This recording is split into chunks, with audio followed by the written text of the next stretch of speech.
Hi guys, on camera with Cameron this week. We are joined with Carolyn Reed and Lloyd Pereira from us, and of course Cameron Johnson. And this week we are talking about a Veggies beach cleanup that took place a couple weeks ago. We're going to be talking about anglers discarding traces on the beach, and of course we're also going to get into ways of ensuring fishing for the future, and that's where Lloyd is going to come in a bit later on. So guys, thank you for meeting with us today. And Carolyn, you guys together with Soul Fishing SA got involved in cleaning up Veggies Beach, and you're from Aqua Academy, right? Aqua Addicts. Sorry, Aqua Addicts. So you guys put this event together. How did it all start? What was the drive behind this event? Basically, it started where Camilla Flores from DUC, Durban Undersea Club. Yes. She's their environmental officer. She's also with KZN Wildlife. She put a call out for people to get involved on the beach and clean up the beach. And so I thought it would be nice to clean up the wrecks and get the scuba divers involved. Yeah. And from spearing on the pier, I know that there's a lot of rubbish in the water. So then we got together with Philip Dreyer from Underwater Addicts, and he got in contact with Cameron, and that's where it all started. And then we started to just try and get some prizes for the guys, because the spearers were like, guys are not going to do this for nothing. Yes. So we organized some prizes, and we got the guys in the water. So we had spearers, scuba divers, and the guys walking on the beach. Okay, so you guys had a good turnout that came through for cleaning up.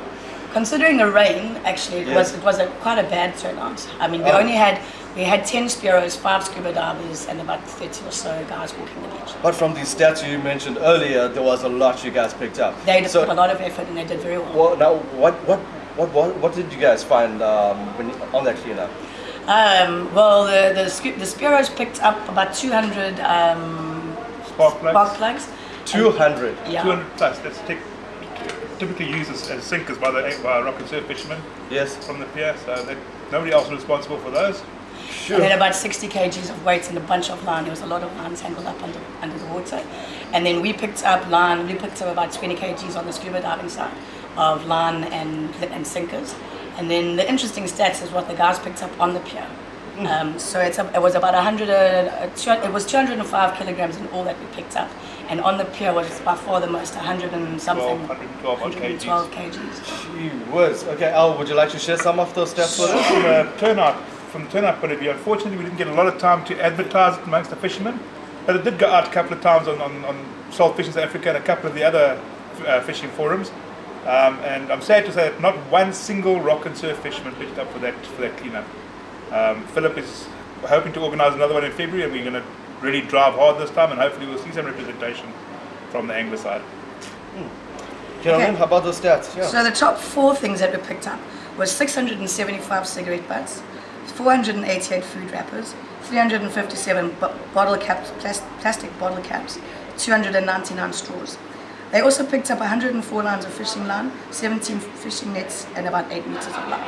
So those are the top stats. Well, guys, the reason we brought this up is to create awareness and to let you guys know what is going on out there. But obviously with awareness comes our way to start moving forward and taking responsibility. Like Cameron said, next time let's get more of the fishermen involved as well. I mean, the Spearos, and they did quite an excellent job. The next one you say is going to be around February, right? Okay, good. So please, let's keep that in mind. We'll be advertising that. Follow Salt Fishing South Africa on that as well. And sticking with staying with beach cleanups and things. Well, there's been a massive uproar on traces that's been discarded on the beaches. Cameron, you've been hearing about this a lot as well. There was an incident with a dog that had a hook all the way down its throat. Please elaborate on this Just as well. prior to the beach cleanup, there was an article that did the rounds in all the newspapers, and predominantly the North Coast papers for some reason, about a lady who'd walked her 2 dogs on veggies, and they both picked up bait with hooks in it, and the one dog had got the hook stuck in his throat and had to go through surgery. Unfortunately, didn't make it. I've called a couple of the vets around, and most of the smaller vets in the North Coast talking about at least 5 cases they're treating a year, with some of the bigger clinics up to 15, 18 cases. When you speak to CROW, the Centre for Rehabilitation of Wildlife, they're talking about hundreds of cases of birds every year, tangled up in fishing line with traces and hooks, as well as wildcats and mongoose. So it's a big problem. And fishermen need to start taking responsibility for the mess they leave on the beach, need to start picking up behind themselves. If they can carry it onto the beach, surely you can carry it off. We need to start speaking to the guys who are making a mess, taking them aside and just ask them to please clean up after them. And if they won't, take a few minutes of your own time and pick up after them. It's the only way forward. Guys, yeah, like we were saying, it's not just the animals on the beach, it's also our kids out there. So please, when you're done with your fishing, just pack it away, toss it in a bin. There are bins around over there. Just watch out for your hooks and your traces that are lying around. And speaking on the topic of hooks and traces, this is where Lloyd comes in. Lloyd is from Mustard, South Africa, and he's going to talk to us about some degradable hooks as well as circle hooks for better releasing of fish. Lloyd, please elaborate on those as well. Yeah. I mean, I'll get into the benefits of the circle hook and environmentally why it's better, but what Cameron is going on about now, the circle hook or any hook you use, it doesn't matter what hook you use. If you leave stuff on the beach, that's just inexcusable. That's got nothing to do with circle hook or J hook. Leaving stuff on the beach it's inexcusable, and guys should really clean up after themselves, and if they have to, after other people. From a cleanup point of view, where you guys were diving and stuff, you know what?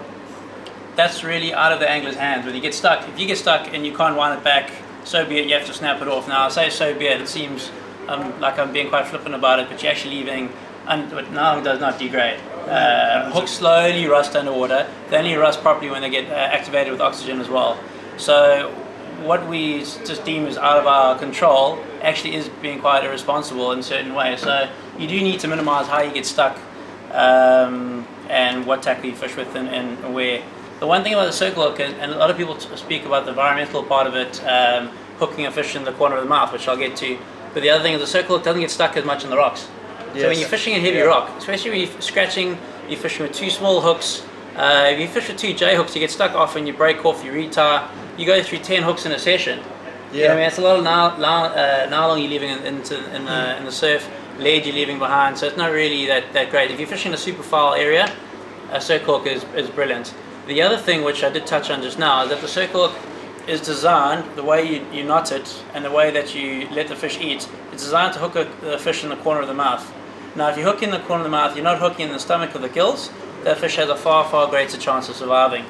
That being said, a note needs to be taken. If you're going to be fishing for sharks and skates, that barb, it's super hard to get out on sharks and skates. I've noticed. I've actually started squashing them, not flat, but just squashing the point back.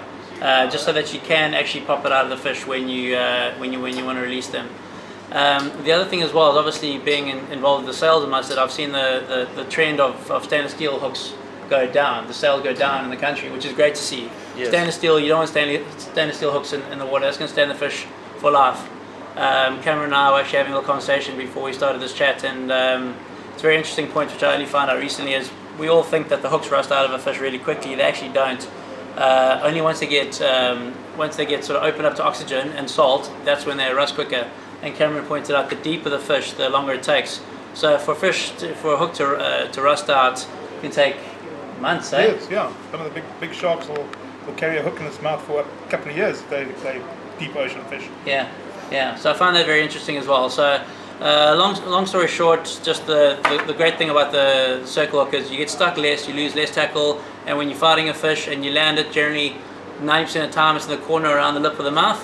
You can pop it out and let that fish swim freely. So the mustard circles, there's 5 different options in gauges and gaps. So they've got a circle for every need. So you actually don't need to go fish with a J hook these days. It's a lot more environmentally friendly.